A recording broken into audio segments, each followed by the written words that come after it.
Welcome back to B Squared. My name is Brandon Vessels. And I'm Brandon Prince, the other guy.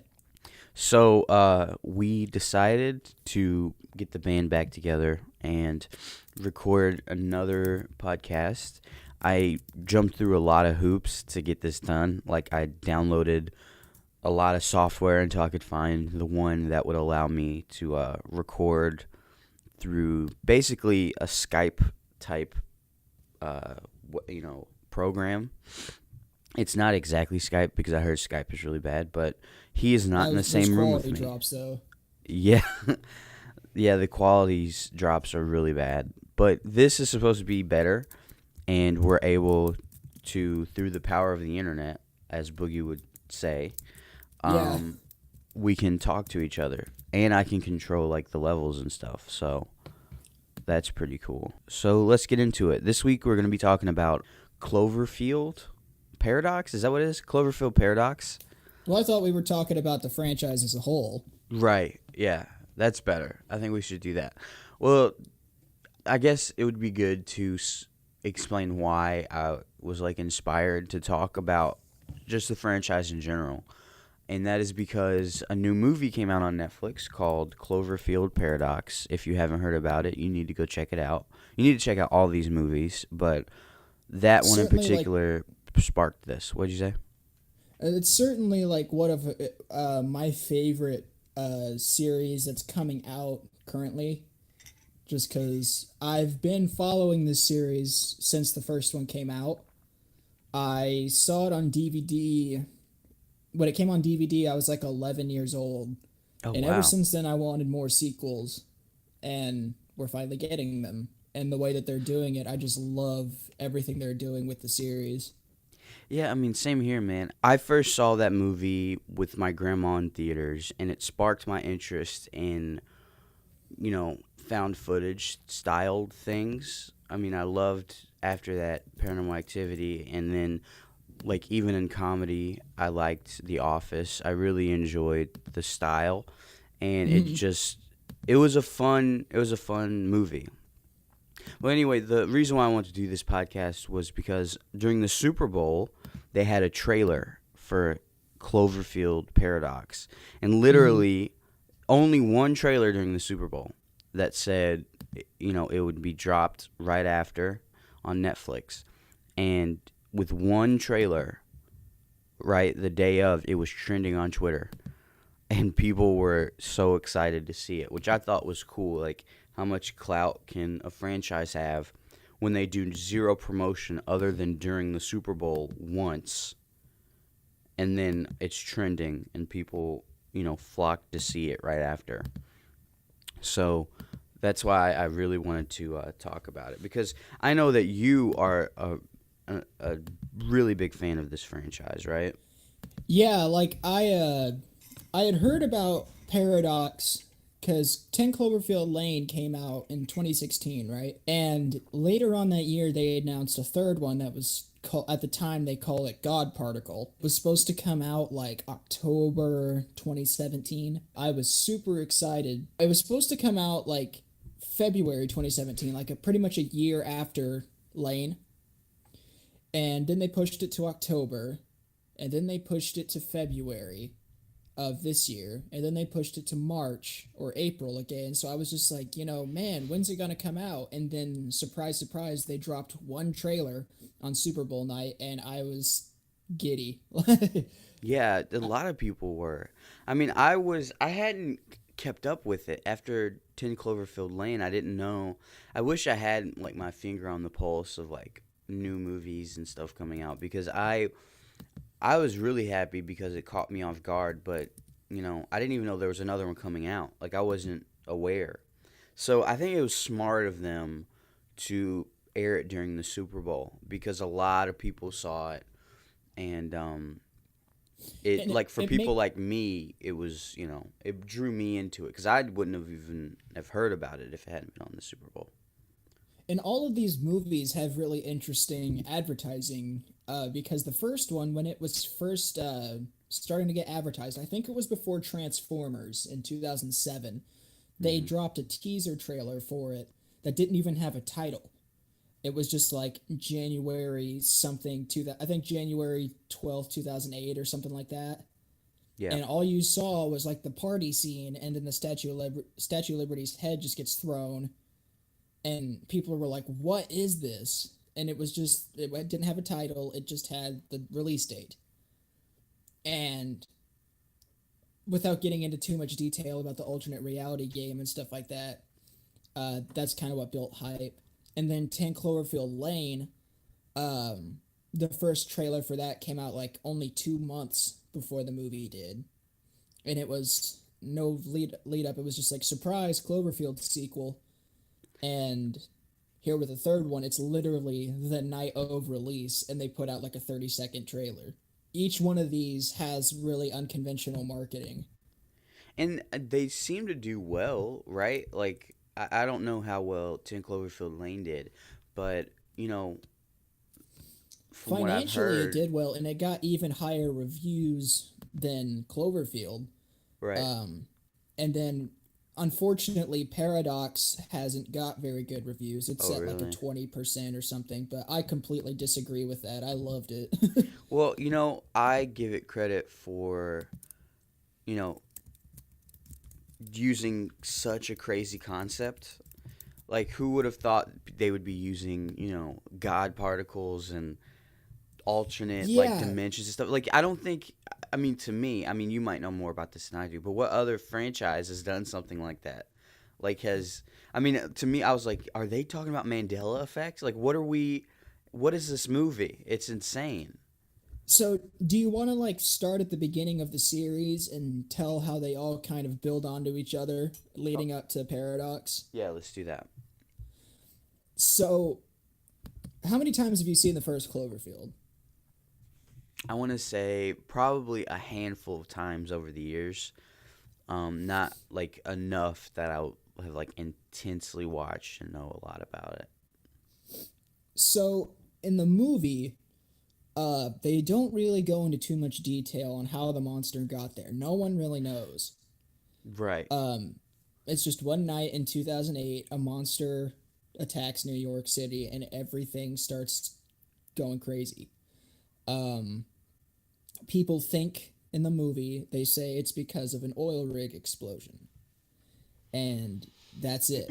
Now, if you look at the alternate reality game, um, it shows that like the monster was woken up by something else and it caused the oil rig explosion. But at the very end of the movie, do you remember the thing about the satellite falling into the ocean? Yeah, yeah. That's what I thought. Like awakened the beast, so to speak. Like I thought that was the whole thing. Well, yeah, that's what because that's what's interesting is that satellite. If you remember the advertising for Cloverfield Paradox, it said 10 years ago something found us tonight. Find out why, or something like that. Mm-hmm. And it only showed footage from the first movie. And Mm. in Cloverfield Lane, they of course it's an alien invasion. And my first thought when I first saw that movie was it just took place on the same night, just different parts of the country. Yeah, same. And then I started seeing things about, well, the technology doesn't match up. In 2008, in the first movie, they're using like flip phones and stuff. And then And in then Lane, they're iPhones in using the other one. iPhones. Yeah. So I I'm like, think he was well, using an iPhone in not an iPhone, but a smartphone in the newer one, right? Paradox wasn't yeah, like the late girl's boyfriend. yeah. So that's what kind of started putting some holes in it. It's like, well, how do they really connect? And then Paradox is taking place in the near future, I think. And yeah, they're using smartphones and stuff, which I knew that that was going to be the future because you can tell because they've got the satellite and everything. Yeah, yeah. And the satellite is literally called Cloverfield Station. Yeah, Okay. it's called the Cloverfield Station. And remember and this is what frustrates me about this is because in the movie they explain, do you remember there's a news broadcaster who's talking about the whole god particle thing that they're doing on there, and he's afraid that launching this particle machine of smashing all this matter. He's afraid it's going to rip apart dimensions and unleash something, and he calls Yeah. it the Cloverfield paradox. And Right. that's what happens. Mm-hmm. They fire the thing. Uh, Everything goes crazy, and something starts attacking Earth. But so it shows that that's what happened. But then people were like, "Oh, it doesn't explain anything," but it does. Did you have any problems understanding it? Because I thought it was pretty straightforward. No, I got it. Right. So they basically with that like this is the like layman's explanation of it, right? I'm not going to use any Mm-hmm. technical terms, but basically I what I can't got even from use the it. technical. Basically what I got from it is they were trying to use this machine to create like clean energy, and when they used it, it ripped open Yeah, because some Earth's under an energy crisis. right. So they like ripped open this basically like rip in space and time, and then opened a portal to like another alternate universe, and they were Mm-hmm. switching back and forth, and they were kind of like everything was kind of like bleeding together, and when they did that, it created all sorts of I mean chaos, right? So that's what I It's got a from it. multiverse. Yeah, that's what you find out is that this is a multiverse that they live in, which I mean, I think is great because, like you said, there before this there seemed to be a lot of plot holes, right? And this kind Mm-hmm. of fills those in. Really, what we're seeing with each movie is like they're different, alternate realities or universes, which I think is cool. Which could explain the difference in, well, at least from the first from Cloverfield to 10 Cloverfield, that could be a cool way to explain the like difference in filming style. Which because at first when I saw 10 Cloverfield Lane, I thought it was weird that they would change it because I really would have enjoyed like consistency in how they recorded the events so that they would all sort of make sense within the franchise. But this is so unique to me because Yeah. it makes me excited to see every single one because I know I'm not going to get the same thing. So that's good. I like that. And I like how you never know what's going to happen because they're all different realities that we're looking into, different versions of Earth that are experiencing, this kind of rip in time, which is cool. And another thing that I liked in Paradox was because that's what happens. They rip apart the multiverse and they eventually find another Earth, but it's not their Earth. It's a different one. Right. And on this Earth, the Cloverfield satellite had failed and crashed into the ocean and caused like a global war because of an energy crisis. Wow. Now, the reason why I bring this up is that because there's this one alternate reality where the satellite crashed and caused a catastrophe, that's safe to say that the first movie is another reality where the satellite also crashed, but this time into the ocean and woke up the monster. Oh, okay. All right. And another thing that's I'm not sure if I've told you this before, but I found this the other day where they synced up the original Cloverfield and Paradox, and at the exact moment in Paradox where they turn on the God particle machine and create the rip in space time, at that exact moment in Cloverfield is when the lights go off at the party and the monster starts attacking. Whoa. So they sync up. Yeah.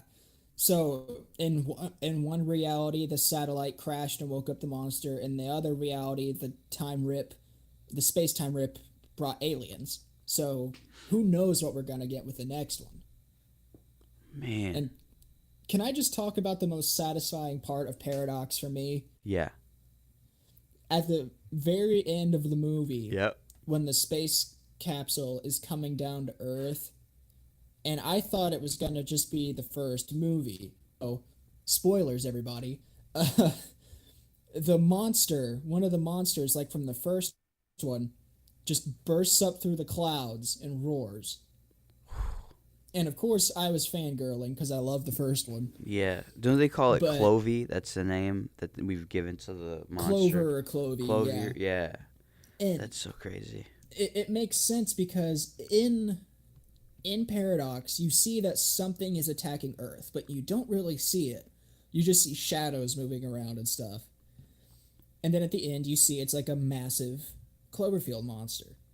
But in the first movie, when it came out, J.J. Abrams said that it's just a baby. The one in the first movie is just a baby. It's lost, it's confused, looking for its mom, and that's why it's destroying the city. Just because it's like Maybe the where big the one hell was am its I? mom. Is that what you're saying? Like at the end of Paradox, that was the mom? Well, That what would I'm be saying is that insane. yeah, Paradox is not the same reality as the first movie. It's a different Right. Earth, but it's a fully grown creature Oh, whoa. because the monster in the first movie wasn't even as tall as like the Empire State Building. Like it was Right. pretty small in terms of like size. This one is so big it comes up through the clouds. Whoa. So on this Earth, either I'm the main girl's husband who's back on Earth is talking about these things are attacking. I'm assuming there's more than one monster attacking, and this is just one of the mamas. Could you imagine something that tall, that large, just. I mean, it wouldn't even have to rampage. It could just walk around and destroy everything. Because it's higher Yeah, than, like you said, it's taller than the clouds. Like it's above the clouds. It's that's crazy, man. This franchise, I'm excited to see where it goes. Like I want it to get have you heard bigger and about the bigger. fourth one? No, are they already planning it? Well, right now it's already filmed. Whoa, what? the The fourth one's already filmed, and it's planned to release in October, and its working title is Overlord. Of course, they're gonna change it, Yeah. but the plot synopsis says in 1944, two American paratroopers are shot down over Normandy in the midst of the D-Day invasion, or that the Nazis are using supernatural forces against them. So it this what Cloverfield Paradox did kind of ripped through all time. It Yes, like created a ripple effect. it just made so many possibilities for all these different occurrences and realities, and I don't know, I love it. This is what they should have always been doing. Like Marvel, that type of thing is cool, but this is way more creative. Like I think you mentioned this. It's almost as if it's Twilight Zone, but it's movies. It's Yeah, we just the go to the theater to see them. yeah, and it's every movie is a different sort of look into it's a what if, right? I mean that's I like the really people. There's people that call it like a mystery box franchise, yeah. and Well, it that fits perfectly. JJ has a thing about the mystery box. Do you know about this? Yeah, yeah. He did like a TED talk talking about it. So, that's so weird, man. I like where it's going. I'm really excited about it. I don't really get into a lot of movies like franchises, but this is something that I'm enjoying because at least they're taking like risks and they're doing something different. It's not the same thing. It's not one continuous story throughout multiple movies. You're getting a different sort of cut of different like it's the same multiverse, but it's different stories in each one. It's really cool. Here's another connection that I just thought of. So in 10 Cloverfield Lane, John Goodman's character worked for Tagarado, which is the company that's kind of behind everything. Mhm.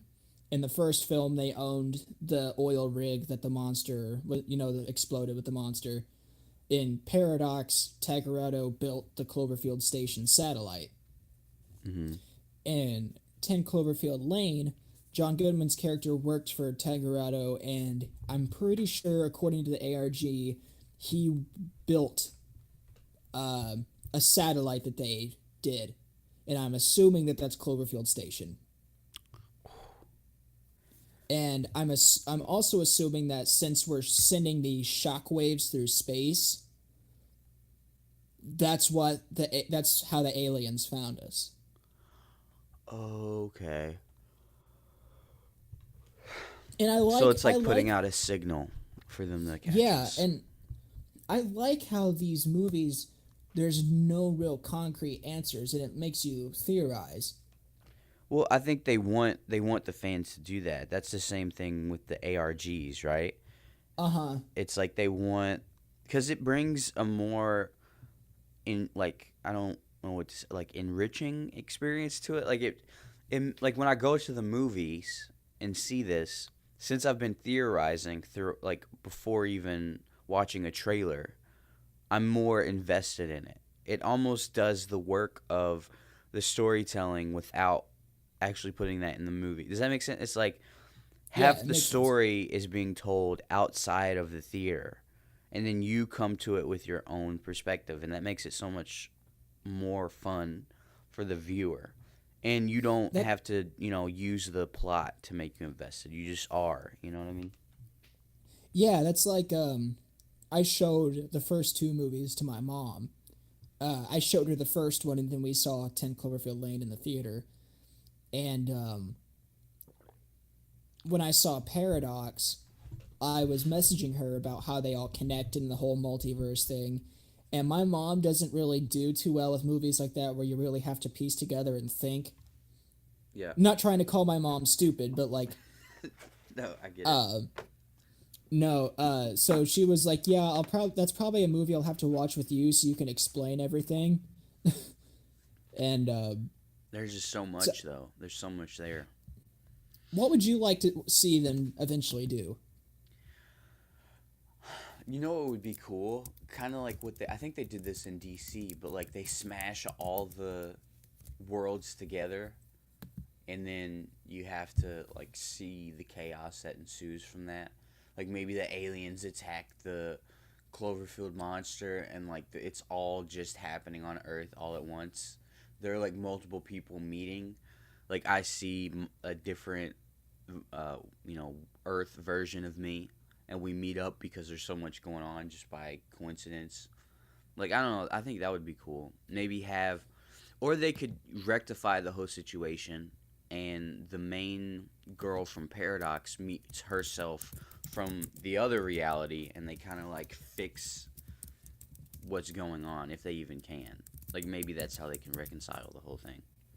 I heard a rumor that they want to cross over the main girl from Paradox and Mary Elizabeth Winstead from 10 Cloverfield Lane. Really? I'm not sure how they'll do that though, but I'm assuming that since it's all just alternate realities, of course there's going to be a version of Paradox Girl in the reality from Lane. Probably. Yeah. I think it's safe to assume that, yeah, But that would she would happen. experience like a different if it's a different version of her. She wouldn't have like been with John The Goodman. memories. Yeah, it wouldn't have the memories. It'd be a different. I mean, it'd be completely different. Then we wouldn't have context though. Does that make sense? Like Yeah, it wouldn't be the same girl that we saw, right? And know her story. We wouldn't know the story of this new one. I don't know. well, It's interesting. I love this franchise because it's so massive. what I would really like to see is um, their original idea for a sequel. Which was Back in like 2008 or 9, one I don't remember if it was JJ or Matt Reeve, one of them. Um, I heard a thing where one of the ideas for a sequel was in the first movie, whenever they're all evacuating New York City and they're filming everybody leaving. At one point, the camera guy pans over, and for a split second, he records another guy who also has a camera. mm-hmm. And so the sequel would be the same night, same events, but different characters experiencing it. Oh, yeah, yeah. And they would be facing like entirely different threats in the city. And I Mm-hmm. thought that would be a really cool thing to see. Now, I'm willing to bet that now that they're doing the whole mystery box thing, we'll never see that. But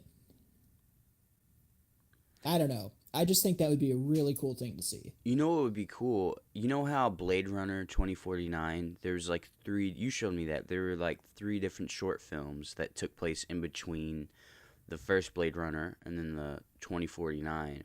Mm-hmm. Maybe they could do that with this franchise and say maybe there's a short film that another director takes on to tell that story that we could watch before the next, installment in the franchise. Like You little know? mini chapters. Yeah, that would be really cool. I mean, you could do a TV series off of this. Like we were talking like Twilight Zone, you could do that just with this. And I mean, because there's so much you could do with it. Cuz it's a multiverse, It you could I don't know. Like there you said the next one is going to be on D-Day. They could do one, maybe something happens in ancient Egypt. Maybe that's how the pyramids were created. Ancient aliens, Yeah, yes. see, you know what I mean? Like they come out. That would be cool too. I mean, there's so many places you could go with this. That's what makes it so fun. That's really I, awesome. you know what I just thought of? Hmm. I thought of okay, so take the first movie.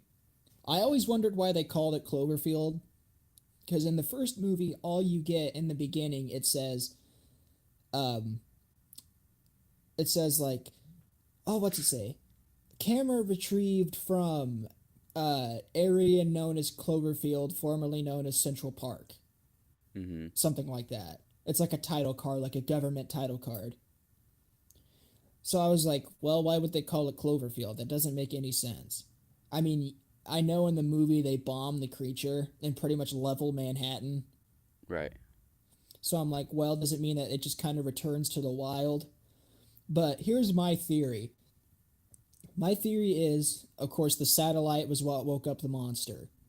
In this reality, the Cloverfield Station satellite crashed into the water and woke up the monster. And after the monster attacked New York City and everything, the monster attacked as a consequence of the Cloverfield Station crashing. So they just called the site Cloverfield because the Cloverfield Station is what launched everything into Okay. Yeah. existence. That makes Now, sense. as for 10 Cloverfield Lane, maybe since John Goodman's character worked on it, he named it Cloverfield Station because he lives on Cloverfield Lane. Oh, that makes sense. I was just because gonna remember, say, oh, it's a coincidence, but that it makes more sense. because remember at the end of the movie when Mary Elizabeth Winstead's driving away, she knocks over his mailbox and his address is 10 Cloverfield Lane. Right. Right. These are just kind of like my dumb theories, but they make sense to me. You don't have to buy it if you don't want to, and nobody has to. But that's just how I choose to think about it. That's the thing. There's so much in between these movies that the fans can theorize on that anybody could have their different take on it, which, makes people more interested in it. Yeah, until People keep someone's just coming going, back. my theory is right and your theory is wrong. Yeah, then it could cause a lot of infighting. But I think it's, there's not been too much of that that I've seen online. The biggest infighting is whether or not Paradox sucks. I don't know how I feel about that. I heard some people think that they released it this way because they weren't really prepared and that it was done really quickly and that's why they did that. They tried to make sure there wasn't too much criticism by saying, "Hey, we put it out in one." It's like I don't know. It's like they tried to have a safety net for being panned by doing that because you can't. I mean, you got to give it a good rating, in my opinion, just for the sole fact of the way they promoted it. I mean, that's a crazy risk to take, and for a movie that wasn't as advertised as heavily as it could have been, it was decent. It was a great, entertaining thing to watch. But Well, some here's the people didn't thing. like it. Well, here's the thing with Paradox is that it was a modestly budgeted movie. I don't remember how much. I want to say like 10 to 15 million or something like that. Hmm. Not too big of a budget. But then during post production, it ballooned up to like 40 plus million. And Paramount knew because I'm pretty sure 10. Let me look up 10 Cloverfield Lane. because none of the Cloverfield movies have been like massive earners. Mm-hmm. The first Cloverfield movie earned 170 million. The second one earned 110 million. Mm-hmm. So like since Cloverfield Paradox ballooned to such a high production cost, uh they wouldn't be able to make as much of a profit in theaters. Whereas, Oh, okay. yeah, right now, I just looked it up. Budget for Cloverfield Paradox was 45 million after post. So since the budget was just so high, um, they sold it to Netflix, which would generate them profit instead of risking it in the theaters. That was smart, man. I think a lot more movies should do stuff like that. If you I want to, don't, you don't think so? Like, because from the I business aspect of it, it's smart. I don't think it wouldn't help the whole problem we're having where people don't really put a lot of effort in. You know what I mean? But I don't I know. just don't want things to stop going to the theater. Like I honestly really hate digital services. Well, it does Like change the dynamic of going to the theater and having that experience. But some people don't mind it. Some people, like being able to stay home, you know, pop their own popcorn, sit in their pajamas.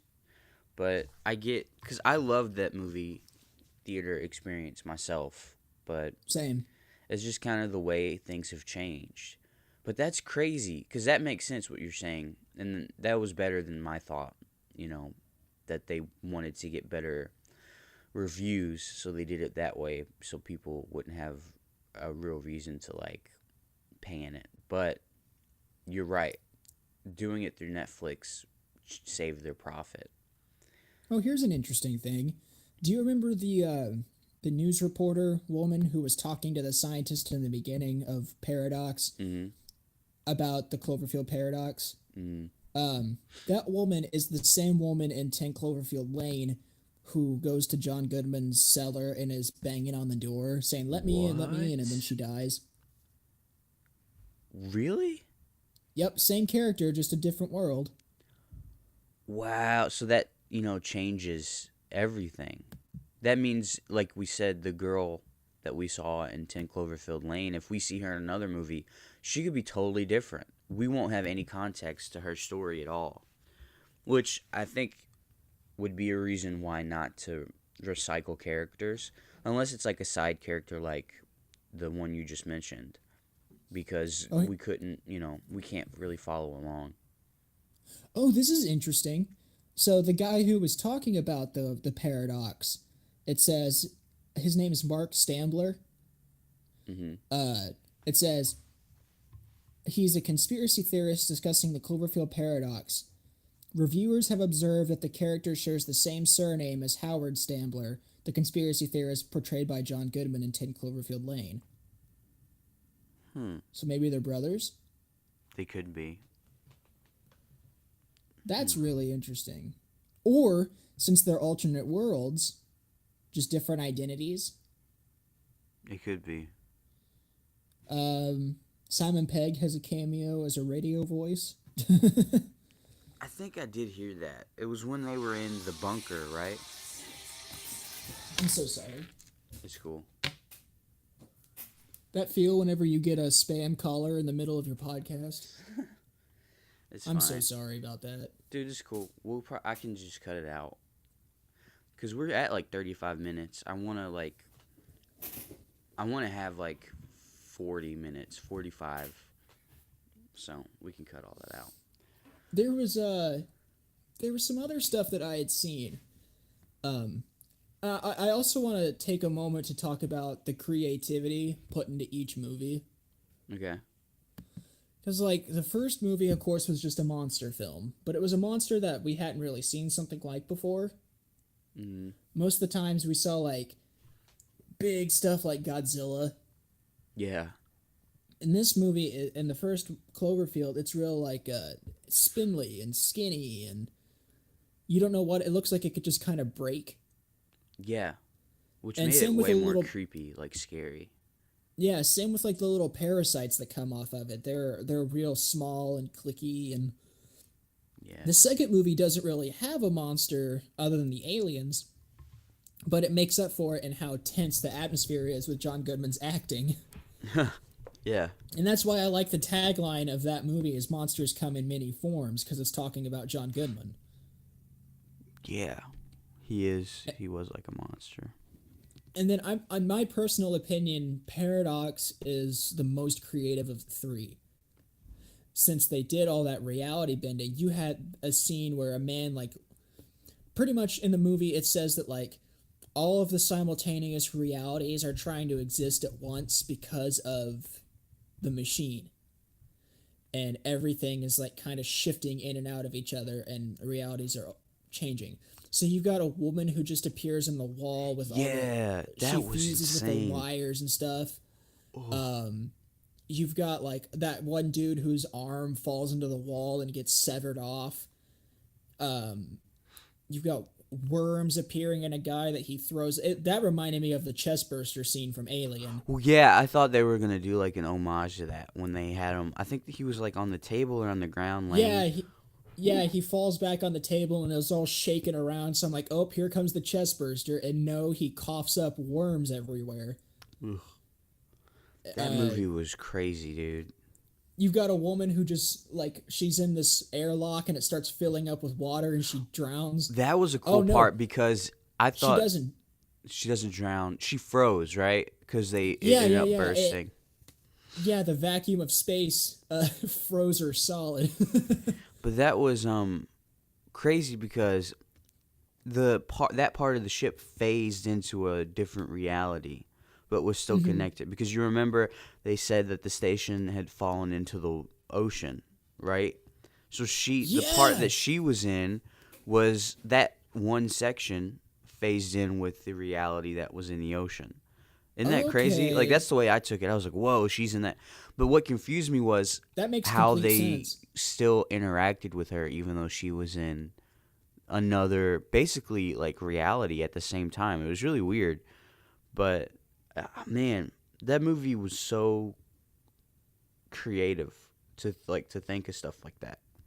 Yeah. And it And really makes you think about it because other than that, you just think chaos is happening, but really it makes a lot of sense when you explain that they're trying to exist in the same reality at the same time. That's really what's going on. like with Overlord that's going to be coming out, I'm just wondering if they're going to be doing more monsters or what's going to happen, because it shows that like not only does the Cloverfield paradox, it doesn't just rip through realities, it rips through time. So they could go to anywhere. So it makes sense that it's in D-Day. Hmm.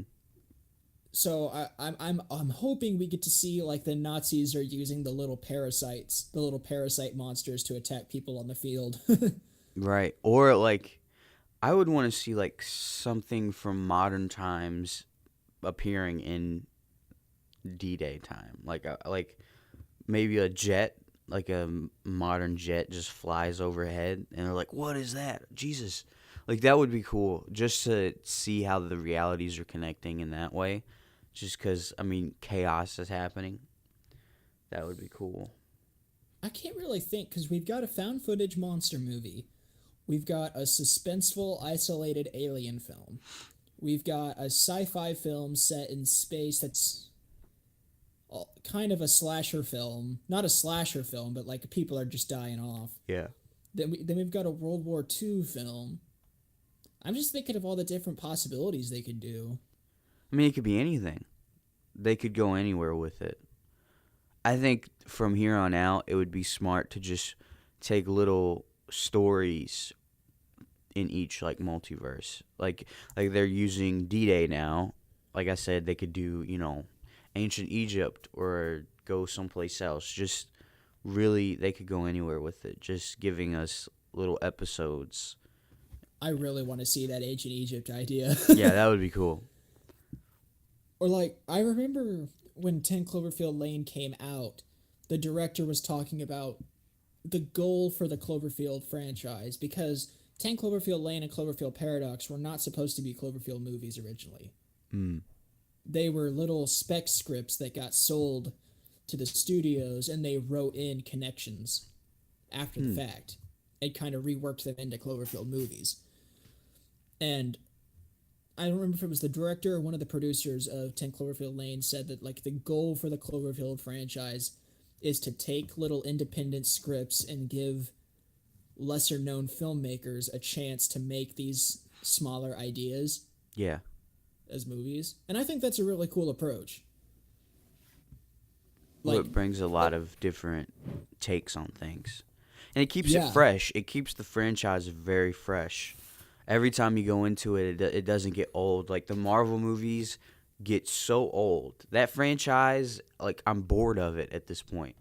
And like the only reason I want to see the Infinity War is just to kind of like at a certain point I was just watching not for entertainment and interest, but just well, I've kept up with it this long. Like you know what I mean? Like I'm only yeah, attached because of completion this. value. Exactly. But this one, since they're not relying on that to keep you in, they're really focusing on the story and keeping it fresh and interesting. And that brings a lot more value to the franchise. In terms of Paradox, you know what I want to see more than anything else? What? I want a DVD release. That Which yeah. the only reason why I say that is because I own Cloverfield and Cloverfield Lane on DVD, and the fact that I can't have a complete collection right now really aggravates me. Do they put? I think they have done that. They put Netflix movies out on DVD. I think they Yeah, do like that. the Punisher has a DVD release, and I think Fuller House, House of Cards, and since it's owned by Paramount, I'm assuming that it'll eventually get a DVD release. Yeah, that'll be good, especially for you. I You like just to have those collections, which is nice. Yeah, I'm a big collector, so Yeah, the completion of that, like you said, completion value. I hate looking at my shelf and I'm like, dang it, there's a third movie there that I want. Yeah, they should come out. Really, at the end of all this, they should come out with a box set, and then have a book that comes with it with all the ARG and every connection and little character. That would be cool. That would be hard to do because There's so much out there. not only is it like websites, but it's also audio files, video files. You have to like decode stuff and piece everything together, and that would be really hard. It'd be cool, but it'd be really hard to do. Do they outsource for that type of stuff, or is it like are they all a part of the same team? I wonder. I have Like no to clue. code a whole website because they've done that. Like, do they just outsource it to someone else that doesn't really like they can just creatively take that wherever they want, or is there someone overlooking that and saying, okay, you can add this information, use that, don't use this? Does that make sense? Like, how does that work? I wonder. Yeah, it makes sense. I'm just not sure how they would do that. Um, because I don't know. I know JJ's the brainchild pretty much of the ARGs, but I don't know how it's made. What other like film has done stuff anything like that? Is that Like an new? Did he? ARG. Yeah, did he create that, or is that something just totally new and unique? I I don't think know. he cre- I think he created the ARG for Cloverfield because I'm pretty sure Lost. He did this. He did the same thing with Lost. Okay, I need to watch that. I watched the first season. It wasn't bad. I just kind of slacked off. Hmm. Um, oh, this is interesting. I found a thing here on Wikipedia. It says in March 2016, franchise creator and producer J.J. Abrams talked about having come up with an idea of what they could do with the next Cloverfield franchise. And he had an idea which, if they had the chance to make it, quote, could be something really cool that connects some stories. Trachtenberg, who is the director of Cloverfield Lane, says he considers the ideas of doing a sequel to 10 Cloverfield Lane or another standalone Cloverfield movie equally valid. In February 2018, during a Q&A on his social media page, Abrams stated that in mapping out the franchise's overall plot, there is potential for character crossovers in future films. Ooh. The producer confirmed that the idea of a team-up film starring Michelle and Ava, respectively the two Mary Elizabeth Winstead and I'm sorry, I can't pronounce the woman's name from Paradox. Well, that's no problem. Goo, uh, Google something raw has been discussed and considered during the development of the franchise. I think that would be cool. But how do you? I don't know how you would work that out though, because we would want the same people, right? Like you wanna see the characters that we followed along with, not two different. You know what I mean?